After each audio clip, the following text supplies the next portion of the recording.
Prayer against anxiety. I am glad you are here today, and I mean that sincerely. Out of everything you could be doing right now, you chose to stop. You chose to pause. You chose to come before God. And that tells me something about you. It tells me that somewhere, deep inside, you still believe. You still hope. You still trust that there is a God who hears. And you are right. So before we do anything else, I want you to do something for me. Take a slow, deep breath. Breathe in and breathe out. Do it again. Breathe in and breathe out. Good. Because right now, in this moment, you do not have to have it all figured out. You do not have to pretend that everything is fine. You do not have to hold it together. This is a safe place. This is a space between you and God. And here, you are allowed to be exactly who you are, exactly where you are, with everything you are carrying. And I want you to know something before we even begin to pray. You are not here by accident. God saw you this morning when you woke up with that weight on your chest. He saw you last night when sleep would not come and your mind would not stop. He saw every anxious thought, every fearful moment, every time you smiled on the outside while something inside you was quietly falling apart. He saw all of it, and He led you here. If you could hear His voice right now, I believe He would say something like this: "My child, I have not forgotten you. I see exactly where you are. I know the weight you are carrying, and I want you to know that you do not have to carry it alone. Not today, not ever. I am here. I have always been here, and I am not going anywhere." That is not a new revelation. That is the heart of Scripture speaking directly to you today. Before we pray, I want us to sit for a moment with the words the Apostle Paul wrote in Philippians 4, verses 6 and 7. He wrote these words from a prison cell, not from a comfortable place, not from a moment of ease, from chains, from uncertainty, from a place where, humanly speaking, things were not okay. And yet he wrote, "Do not be anxious about anything, but in every situation by prayer and petition, with thanksgiving, present your requests to God. And the peace of God, which surpasses all understanding, will guard your hearts and your minds in Christ Jesus." I want you to notice something. Paul does not say, "Do not be anxious because everything will be fine." He does not minimize what you are going through. He says, bring it to God, every single piece of it. And God promises something extraordinary in return, not the removal of every problem, but His peace. A peace that does not make sense to the human mind. A peace that stands guard over your heart and your mind like a soldier who never sleeps. That is what we are believing for today. Let us pray.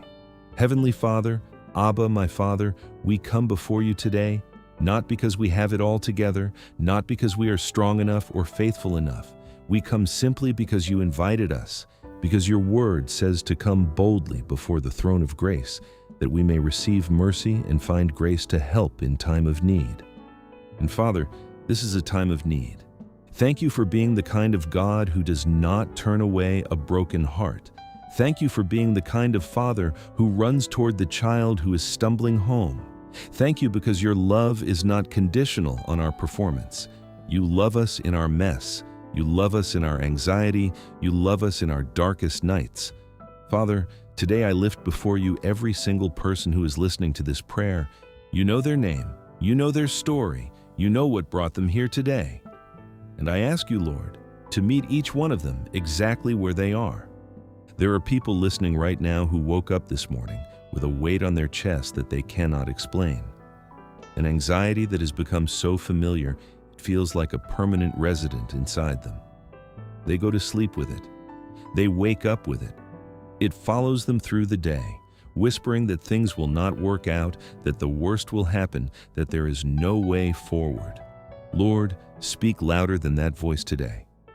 And Lord Jesus, I want to bring the people listening directly to you right now.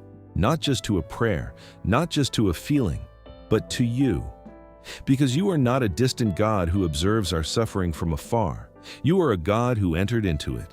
You know what it feels like to carry sorrow.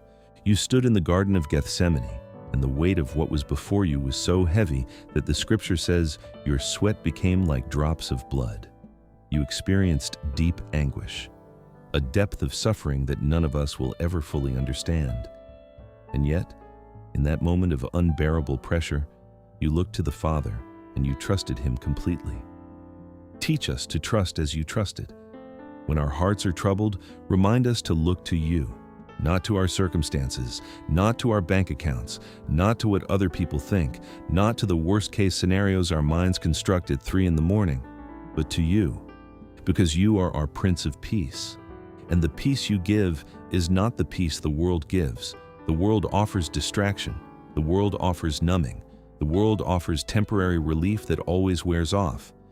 But you offer something else entirely. You offer yourself. And where you are, peace is. Lord Jesus, speak now to every heart that is listening. Speak the way you spoke to the disciples on that boat when the storm was raging and they were terrified and they thought they were going to die. You stood up, you looked at the storm, and you said, "Peace, be still." And the storm obeyed. Peace, be still. Let those words settle into your heart right now. Do not rush past this moment. Imagine Jesus standing right beside you, not far away, not distant, right there, right next to you, looking at you the way He looked at the disciples, with compassion, with love, without judgment, with full knowledge of everything you are going through.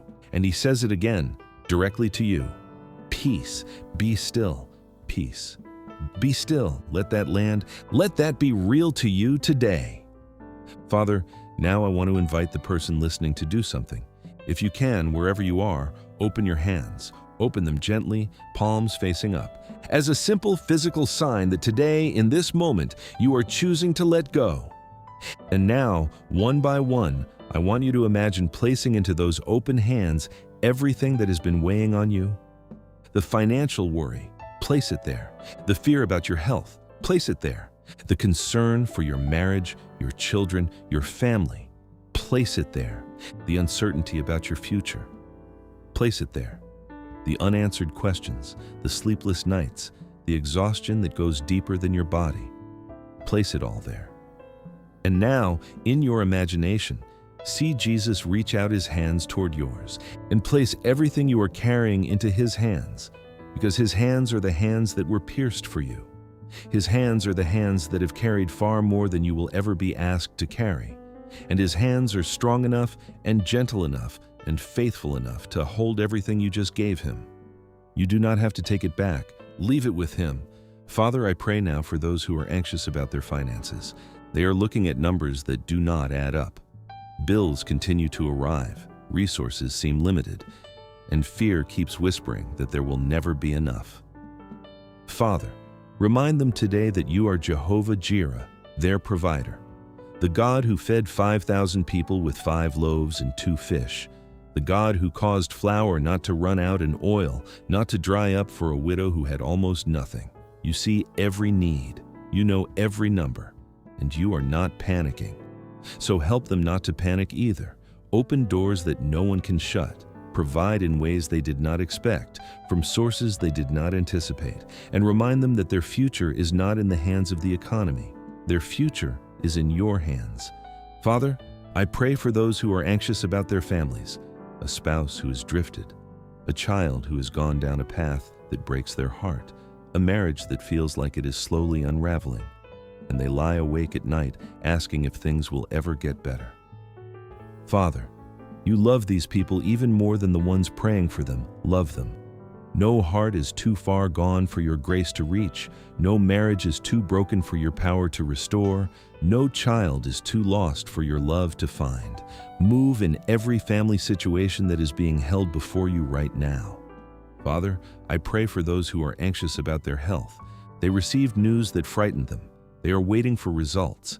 They are living with fear about a body that is not cooperating. Lord, you are Jehovah Rapha, the God who heals. Move in every body, every diagnosis, every medical situation being brought before you right now. And where there is waiting, give supernatural peace that does not depend on what the next report says. Father, I pray for those anxious about the future. They are standing at a crossroads and they do not know which way to go. The waiting has become heavy. The uncertainty has become exhausting, and anxiety fills the space where answers have not yet arrived. Your word says in Jeremiah 29:11 that you know the plans you have for us, plans for good and not for evil, plans to give us a future and a hope. Help them trust you in the waiting. Help them know that unanswered does not mean unheard, that delay does not mean denial, that the silence of God is not the absence of God. You are working behind the scenes in ways they cannot yet see. Lord Jesus, I want to speak now to the person who is on the edge, the person who is not just anxious but exhausted, the person who has been fighting this battle for so long they are running out of strength to keep going, the person who wonders sometimes if it will ever get better. I want to say directly to you, do not give up. Your story is not over. In Isaiah 40, the word says, "Those who hope in the Lord will renew their strength. They will soar on wings like eagles. They will run and not grow weary. They will walk and not be faint." He renews strength. He gives power to the weak, and today He is renewing yours. Father, as we close this prayer, I ask for something specific. I ask that every person who finishes this prayer feels lighter than when they started. Not because their circumstances changed in the last 15 minutes, but because they gave their burdens to Jesus. And Jesus is faithful to carry what we surrender to Him. May anxiety lose its grip today. May fear lose its voice. May every racing thought grow quiet. May every tired soul find rest. And may the peace of God, which surpasses all understanding, guard every heart and every mind in Christ Jesus. Tomorrow may still have questions, but today you have peace. Tomorrow may still bring challenges, but you will not face them alone, because the Lord goes before you. The Lord walks beside you. The Lord holds you securely in His hands, and nothing that concerns you is outside His care. Nothing, not one thing. The Lord bless you and keep you. The Lord make His face shine upon you and be gracious to you. The Lord turn His face toward you and give you peace, now and always. In the mighty, matchless, beautiful name of Jesus Christ, amen.